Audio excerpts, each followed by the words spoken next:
ಮನಸ್ಸಿಟ್ಟು ಕಿವಿ ಕೊಡಿ, ನಿಮ್ಮ ಮನಸ್ಸಿಗೆ ನಿಮ್ಮಾಪ್ತನ ಪಿಸುಮಾತು. ಮನವೇ ನೀ ಅನಂತ ಆಕಾಶ. ಗಮನಿಸಿ ನೋಡಿ,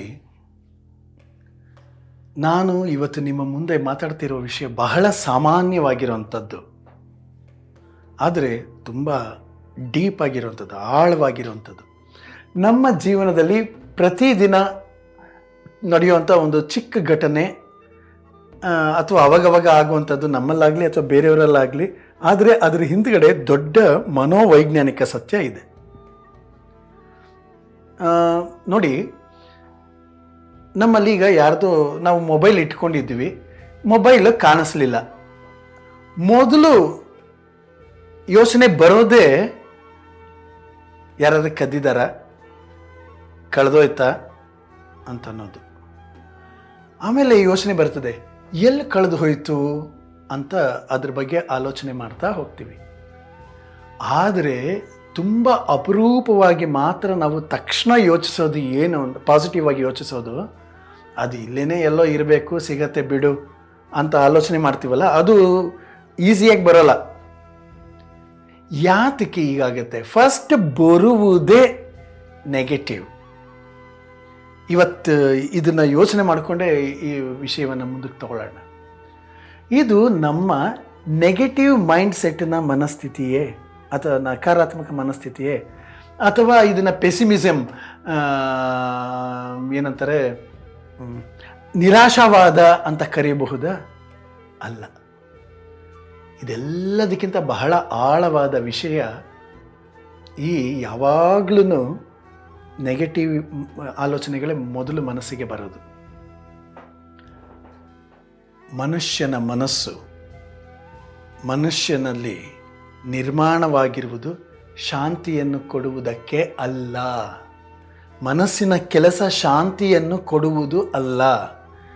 ಇದನ್ನು ಕೇಳಿದ್ರೆ ಸ್ವಲ್ಪ ವಿಚಿತ್ರ ಅಂತ ಅನ್ನಿಸ್ಬೋದು, ಆದರೆ ಸತ್ಯ ಏನು ಅಂತಂದರೆ, ಮನುಷ್ಯನ ಮನಸ್ಸು ಮೊದಲಿಗೆ ನಿರ್ಮಾಣ ಆಗಿರುವುದೇ ಮನುಷ್ಯನಿಗೆ ರಕ್ಷಣೆಯನ್ನು ಕೊಡಲಿಕ್ಕೆ. ನಮ್ಮ ಮನಸ್ಸಿನ ಕೆಲಸ ಏನು ಗೊತ್ತಾ? ನಮಗೆ ಯಾವಾಗ ಅಪಾಯ ಬರಬಹುದು ಅನ್ನೋದನ್ನು ಗುರುತಿಸುವುದು. ಆ ಅಪಾಯ ನಿಜವಾಗೂ ಇರಲಿ ಅಥವಾ ನಿಜವಾಗಿ ಇಲ್ಲದೇ ಇರಲಿ, ಮನಸ್ಸು ಅದನ್ನು ಮೊದಲನೇ ಊಹಿಸಬೇಕು. ಅದಕ್ಕೆ ತಾನು ಮೊದಲು ಊಹಿಸಬೇಕು, ಓ ಏನೋ ಅಪಾಯ ಆಗಿದೆ. ಹಠಾತ್ತಾಗಿ ಒಂಥರ ಏನೋ ಇದ್ದಕ್ಕಿದ್ದಂಗೆ ಏನಾದ್ರು ತಪ್ಪಿಡ್ತು ಅಂತ ಇಟ್ಕೊಳ್ಳಿ. ನಮ್ಮ ನಿರೀಕ್ಷೆಗೆ ನಾವೇನೋ ಎಕ್ಸ್ಪೆಕ್ಟ್ ಮಾಡ್ತಾ ಇರ್ತೀವಿ, ಅದಕ್ಕೆ ವಿರುದ್ಧವಾದದ್ದು ಏನೋ ಒಂದು ನಡೀತು ಅಂತ ಇಟ್ಕೊಳ್ಳಿ. ಮನಸ್ಸು ತಕ್ಷಣ ಕೇಳುವ ಪ್ರಶ್ನೆ ಒಂದೇ, ಅದು ನೆಗೆಟಿವ್. ಇದು ಡೇಂಜರ್. Is it danger? ಇದು ಒಂದು ಅಪಾಯವೇ? ಹೌ ಬ್ಯಾಡ್ ಇಟ್ ಈಸ್ ಅನ್ನೋದನ್ನು ತಕ್ಷಣದಲ್ಲಿ ಮನಸ್ಸು ಲಾಜಿಕ್ಕಾಗಿ ಯೋಚನೆ ಮಾಡೋದೇ ಇಲ್ಲ. ಅದು ಅಲಾರ್ಮ್ ಹೊಡೆಯಕ್ಕೆ ಶುರು ಮಾಡ್ತದೆ, ಎಚ್ಚರಿಕೆಯ ಗಂಟೆ ಹೊಡಿತಾ ಹೋಗ್ತದೆ. ಈಗ ನಮಗೆ ಏನೋ ಒಂದು ಏನಂತಾರೆ, ಇದು ಮೊಬೈಲು ಅಥವಾ ಏನೋ ಕಳೆದೋಗಿರೋದು ಅಥವಾ ಇನ್ಯಾರೋ ಬರದೇ ಹೋಗಿರೋದು ಅಥವಾ ಇನ್ಯಾವುದಾದ್ರು ಪರ್ಸ್ನೆಲ್ಲಾರು ಬಿಟ್ಟಿರೋದು ಕೂಡ 100ಕ್ಕೆ 100 ಖಚಿತತೆ ಇಲ್ಲದೇ ಇದ್ರೂ ಕೂಡ ಮನಸ್ಸು ಯೋಚನೆ ಮಾಡೋದೇ ಕೆಟ್ಟ ಆಯ್ಕೆಯನ್ನೇ ಮಾಡೋದು, ಕೆಟ್ಟ ಉತ್ತರವನ್ನೇ ಮೊದಲು ಆಯ್ಕೆ ಮಾಡೋದು. ಇದನ್ನು ತಿಳ್ಕೊಳ್ಬೇಕು ಅಂತಂದರೆ ನಾವು ಸ್ವಲ್ಪ ಹಿಂದಕ್ಕೆ ಹೋಗಬೇಕು. ನಮ್ಮ ಶಿಲಾಯುಗದ ಸಮಯಕ್ಕೆ, ನಮ್ಮ ಆ್ಯನ್ಸೆಸ್ಟರ್ ಟೈಮ್ಗೆ, ಪೂರ್ವಜರ ಕಾಲಕ್ಕೆ ಹೋಗಬೇಕು. ಏನದು ಅಂತಂದರೆ, ಅರಣ್ಯದಲ್ಲಿ, ಕಾಡಿನಲ್ಲಿ ಅಪಾಯಗಳ ನಡುವೆ ಬಹುಶಃ ಅಪಾಯ ಇರಬಹುದೇನೋ ಅಂತ ಊಹಿಸ್ಕೊಂಡೇ ಬದುಕಿರೋರು. ಅವ್ರಿಗೇನು ಎಲ್ಲನೂ ಸುರಕ್ಷಿತವಾಗಿ ಅವರಿಗೆ ವಾತಾವರಣ ನಿರ್ಮಾಣ ಆಗಿರಲಿಲ್ಲ. ಕಾಡು ಪ್ರಾಣಿಗಳದಾಗಲಿ ಯಾವುದೇ ಆಗಲಿ, ಅದೇ ನರಜಾಲ ಇವತ್ತಿಗೂ, ನರ್ವಸ್ ಸಿಸ್ಟಮ್ ನಮ್ಮೊಳಗಡೆ ಇವತ್ತು ಕೆಲಸ ಮಾಡ್ತಾ ಇದೆ. ಇವತ್ತು ನಮಗೆ ಹುಲಿ ಇಲ್ಲದೆ ಇರಬಹುದು, ನಮ್ಮ ಸುತ್ತಮುತ್ತ ಕಳ್ಳ ಇಲ್ಲದೆ ಇರಬಹುದು, ಆದರೆ ಮನಸ್ಸು ಹಳೆ ಪ್ರೋಗ್ರಾಮ್ ಮೇಲೇ ಓಡ್ತಾ ಇರ್ತದೆ. ಅದಕ್ಕೆ ಮನಸ್ಸು ತಕ್ಷಣ ಹೇಳೋದು, ಏನೇ ಒಂದು ವಸ್ತು ಕಾಣಿಸ್ಲಿಲ್ಲ ಅಂತಂದರೆ ಕಳ್ತನ ಆಗಿರಬಹುದಾ, ಅಥವಾ ಇದು ವಾಪಸ್ ಸಿಗದೆ ಹೋಗ್ಬಿಟ್ರೆ ಅಂತ. ಆದರೆ ಸಾಮಾನ್ಯವಾಗಿ ಜನ ಇದನ್ನೇನಂತ ಕರೆದು ಬಿಡ್ತಾರೆ ಅಂತಂದರೆ, ನೆಗೆಟಿವ್ ಥಾಟ್ಸ್ ಅಂತ ಅಂದುಬಿಡ್ತಾರೆ, ನಕಾರಾತ್ಮಕವಾದ ಆಲೋಚನೆಗಳು ಅಂತ ಅಂದುಕೊಳ್ತಾರೆ.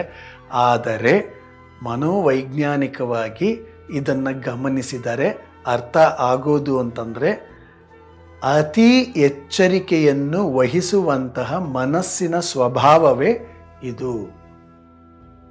ಇಲ್ಲಿ ಒಂದು ಮುಖ್ಯವಾದ ಅಂಶವನ್ನು ಗಮನಿಸಬೇಕು. ಒಂದು ವಸ್ತುವಿನ ಮೌಲ್ಯ ಹೆಚ್ಚಾದಷ್ಟು, ಅಂದರೆ ವಸ್ತು ಹೆಚ್ಚು ಬೆಲೆಯುಳ್ಳದಾದಷ್ಟು ನಮ್ಮ ಭಯವೂ ಕೂಡ ಹೆಚ್ಚುತ್ತಾ ಹೋಗ್ತಾ ಇರ್ತದೆ.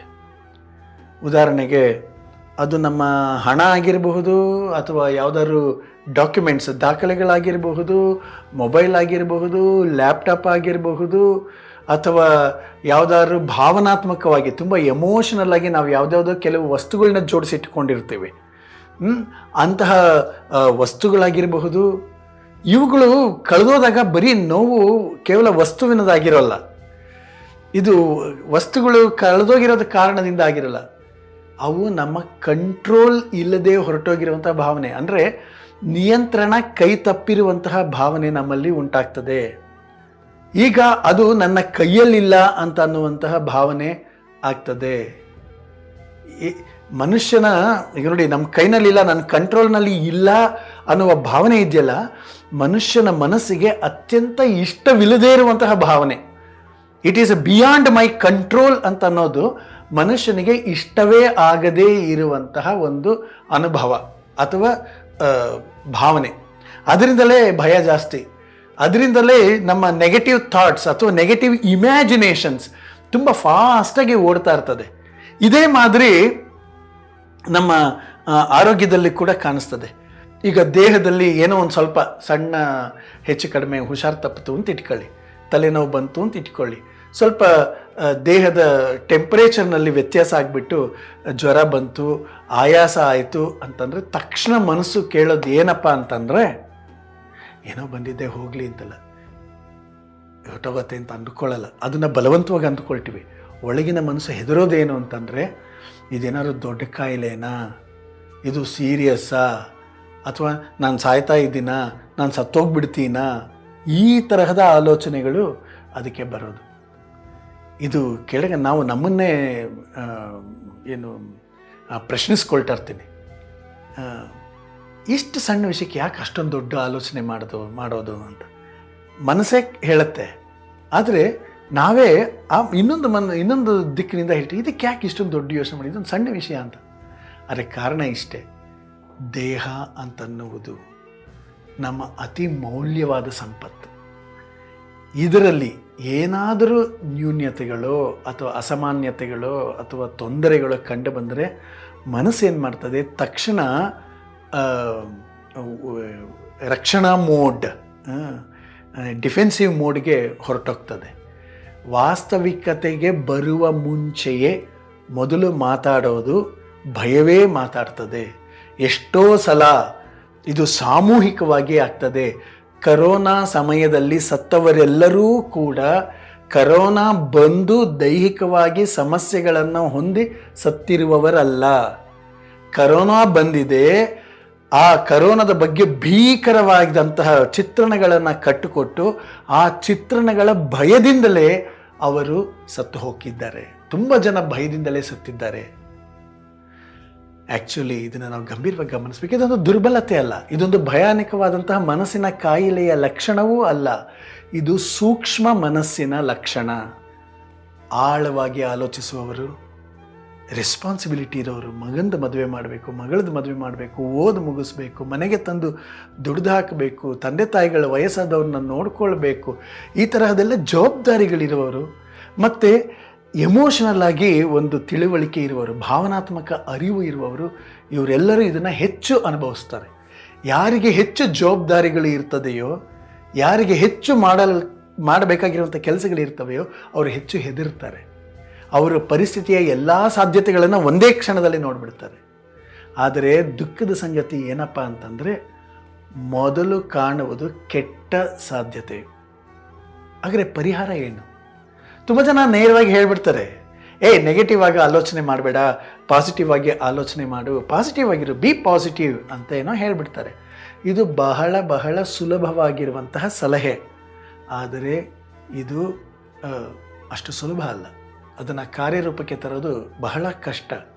B positive, don't be negative ಆಶಾವಾದಿಯಾಗು ಅಂತ ಅನ್ನೋದು ಬಹಳ ಸುಲಭ ಮಾತಿನಲ್ಲಿ.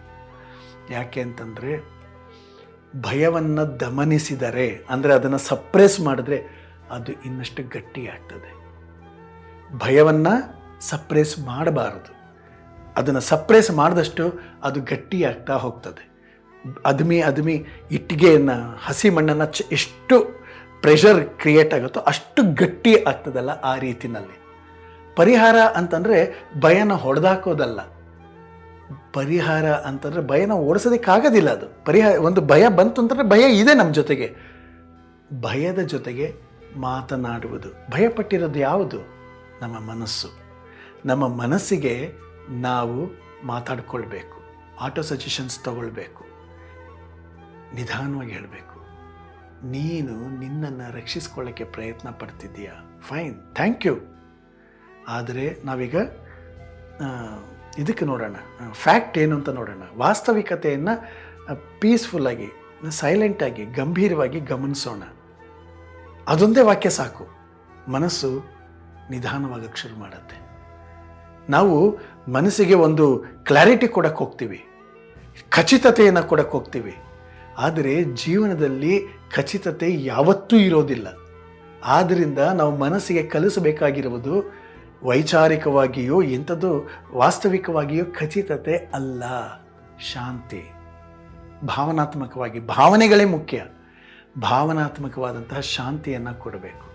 ಶಾಂತಿ ಬಂದಾಗ, ಅಂದರೆ when we are at peace, ನಕಾರಾತ್ಮಕವಾಗಿರುವಂತಹ ಆಲೋಚನೆಗಳು ನಿಧಾನವಾಗಿ ಮೃದುವಾಗುತ್ತವೆ. ಹಾಗಂದರೆ ಅವುಗಳು ಹೊರಟೋಗ್ಬಿಡ್ತವೆ ಅಂತಲ್ಲ, ಆದರೆ ಅವುಗಳು ನಮ್ಮನ್ನು ರೂಲ್ ಮಾಡೋದು ನಿಲ್ತದೆ. ಕೊನೆಯಲ್ಲಿ ಒಂದು ಪ್ರಮುಖವಾದಂತಹ, ಬಹಳ ಮುಖ್ಯವಾಗಿರುವಂತಹ ಸತ್ಯ ಹೇಳ್ತೇನೆ. ಇದು ಮನಸ್ಸಿನ ದೋಷ ಅಲ್ಲ, ಇದೊಂದು ಏನೋ ಸಮಸ್ಯೆ ಇರುವಂತಹ ಮನಸ್ಸಲ್ಲ. ಹಾಗಂತ ಇದು ಮನಸ್ಸಿನ ದೌರ್ಬಲ್ಯವೂ ಅಲ್ಲ. ಇದು ನಮ್ಮ ಬದುಕನ್ನು ಉಳಿಸಿಕೊಳ್ಳಲು ಯತ್ನಿಸುವಂತಹ ಮನಸ್ಸಿನ ಪ್ರಯತ್ನ, ಮನಸ್ಸಿನ ಧ್ವನಿ. ಹಾಗಾಗಿ ನಾವು ಮನಸ್ಸನ್ನು ಶತ್ರುವಾಗಿ ನೋಡಬಾರ್ದು, ಅದರ ಜೊತೆಗೆ ಹೋರಾಡೋಕ್ಕೆ ಹೋಗಬಾರ್ದು, ಅರ್ಥ ಮಾಡಿಕೊಳ್ಬೇಕು. ಅದನ್ನು ಅರ್ಥ ಮಾಡಿಕೊಂಡಾಗ ಮಾತ್ರ ಭಯವು ಕೂಡ ನಮ್ಮ ಸ್ನೇಹಿತರಾಗ್ತಾರೆ. ಭಯ ಕೂಡ ನಮ್ಮ ಫ್ರೆಂಡ್ ಆಗತ್ತೆ.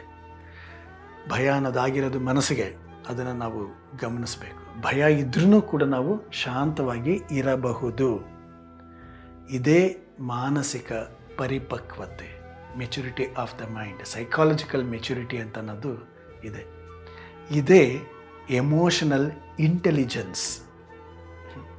Emotional intelligence and psychological maturity ಎರಡನ್ನೂ ಕೂಡ ಇಲ್ಲಿ ಬಹಳ ಮುಖ್ಯವಾಗ್ತದೆ. ನಮ್ಮ ಮನಸ್ಸಿನ ಮಾತು ಕೇಳಿಸಿಕೊಳ್ಳುವುದಕ್ಕೆ, ನಮ್ಮ ಭಯವನ್ನು ಅರ್ಥ ಮಾಡಿಕೊಳ್ಳುವುದಕ್ಕೆ ನಾವು ಶಾಂತವಾಗಿರಬೇಕು. ಅಷ್ಟೇ ಸ್ನೇಹಿತರೆ, ನಮಸ್ತೆ. ಮನಸ್ಸಿರುವವರಿಗೆ ಮಾನಸಿಕ ಸಮಸ್ಯೆಗಳು ತಪ್ಪಿದ್ದೇನಲ್ಲ, ಹೃದಯ ಇರುವವರಿಗೆ ಭಾವನೆಗಳ ತೊಳಲಾಟವು ಕೂಡ ತಪ್ಪಿದ್ದೇನಲ್ಲ. ಸಂಘರ್ಷ, ಸಮಸ್ಯೆ, ಒತ್ತಡ, ಆತಂಕ, ಸಂಘರ್ಷ ಇವೆಲ್ಲವೂ ಇದ್ದೇ ಇರ್ತದೆ. ನಿಮ್ಮಲ್ಲಿ ಯಾವುದೇ ಪ್ರಶ್ನೆಗಳಿದ್ದರೆ, ಸಂದೇಹಗಳಿದ್ದರೆ, ಸಮಸ್ಯೆಗಳಿದ್ದರೆ, ಹೇಳಿಕೊಳ್ಳಲಾಗದ, ಯಾರೊಂದಿಗೂ ಹೇಳಿಕೊಳ್ಳಲಾಗದಂತಹ ವಿಷಯಗಳು ನಿಮ್ಮನ್ನು ಕಾಡ್ತಾ ಇದ್ದರೆ ನೀವು ನಮ್ಮೊಂದಿಗೆ ಬಹಳ ಮುಕ್ತವಾಗಿ ಹಂಚ್ಕೊಳ್ಳಿ. ಹೀಗೆ ಹಂಚ್ಕೊಳ್ಳೋದ್ರಿಂದ ಏನಾಗ್ತದೆಯೋ, ಐಡೆಂಟಿಟಿ ರಿವೀಲ್ ಆಗಿ ಎಲ್ಲ ವಿಷಯಗಳು ಗೊತ್ತಾಗತ್ತೇನೋ ಅನ್ನುವಂತಹ ಭಯ ಬೇಡ. ನಿಮ್ಮ ಗೋಪ್ಯತೆಯನ್ನು ಕಾಪಾಡುವುದು, ನಿಮ್ಮ ಐಡೆಂಟಿಟಿಯನ್ನು ನಾವು ರಿವೀಲ್ ಮಾಡದೇ ಇರುವುದು ನಮ್ಮ ನೈತಿಕ ಹೊಣೆಗಾರಿಕೆ ಆಗಿರ್ತದೆ. ಹಾಗಾಗಿ ನೀವು ಈ ಕೆಳಕಂಡಂತಹ ನಂಬರ್ಗೆ ನೀವು ವಾಟ್ಸಪ್ ಮೆಸೇಜ್ ಮಾಡಬಹುದು ಅಥವಾ ವಾಯ್ಸ್ ನೋಟ್ ಕೂಡ ಕಳಿಸ್ಕೊಡ್ಬಹುದು. ಯಾರಿಗೂ ಹೇಳಿಕೊಳ್ಳಲಾಗದಂತಹ ನಿಮ್ಮ ಸಮಸ್ಯೆಗಳನ್ನು ಹೇಳ್ಕೊಳ್ಳಿ. ನಿಮ್ಮ ಬಗ್ಗೆ ಆಗಲಿ, ನಿಮ್ಮ ಸಂಬಂಧಗಳ ಬಗ್ಗೆ ಆಗಲಿ, ಅಥವಾ ನಿಮ್ಮ ಮನೆಯವರ ಮಕ್ಕಳ ಬಗ್ಗೆ ಆಗಲಿ, ಯಾವುದಾದ್ರೂ ಸರಿ. ಇದಕ್ಕೆ ಒಂದು ಯಾವುದೋ ರೀತಿಯ ಒಂದು ಮಾರ್ಗೋಪಾಯ ಇರ್ತದೆ. ಸಾಧ್ಯವೇ ಇಲ್ಲ ಅಂತ ಅನ್ನುವಾಗ ದಿ ಡೆಡ್ ಎಂಡ್ ಅಂತ ಏನು ಇರೋದಿಲ್ಲ. ಬೇರೆ ಕಿಟಕಿಗಳು ತೆಗೆದಿರ್ತವೆ. Thank you.